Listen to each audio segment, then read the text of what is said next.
రాధమ్మ కూతురు serial G తెలుగులో సాయంత్రం 6 గంటలకి మంచి రేటింగ్స్ తో ప్రేక్షకులని విశేషంగా ఆకట్టుకుంటోంది. ఈ సీరియల్ నుండి ఒక నటి తప్పుకున్నారు. ఇంతకీ ఆ నటి ఎవరు? ఆ పాత్రలో ఇకపై ఎవరు నటించబోతున్నారో తెలుసుకునే ముందు ఛానల్ ని కొత్తగా చూస్తున్న వాళ్ళు సబ్స్క్రైబ్ చేసి గంట కొట్టేయండి. అప్పుడే మేం పెట్టే వీడియోస్ ఎప్పటికప్పుడు మీ వరకు అందుతాయి.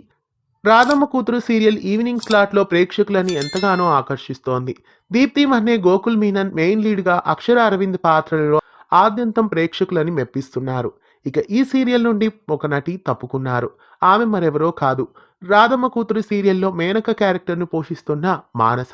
మానస ఈ సీరియల్ నుండి తప్పుకోవడం వలన ఇకపై మేనక క్యారెక్టర్లో మరో ప్రముఖ నటిని రీప్లేస్ చేశారు. ఆ నటి మరెవరో కాదు, ప్రముఖ బుల్లితెర నటి మహతి.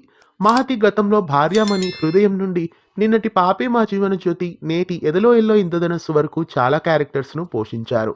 ప్రస్తుతం మేనక క్యారెక్టర్లో రాధమ్మ కూతురు సీరియల్లో ఎంట్రీ ఇచ్చారు. రాధమ్మ కూతురు సీరియల్లో మేనక క్యారెక్టర్లో మహతి రీప్లేస్మెంట్ మీకు ఎలా అనిపిస్తోంది? ఆమె మేనక క్యారెక్టర్లో సెట్ అవుతారా? మీరేమనుకుంటున్నారు? కామెంట్స్లో తెలియజేయండి. అలాగే రాధమ్మ కూతురు సీరియల్ పై మీ అమూల్యమైన అభిప్రాయాల్ని కూడా కామెంట్స్లో తెలియజేయండి. ఇలాంటి మరెన్నో తెలుగు సీరియల్ అప్డేట్స్ కోసం ఛానల్ని సబ్స్క్రైబ్ చేసి పక్కనే ఉన్న బెల్ ఐకాన్ని యాక్టివేట్ చేయండి.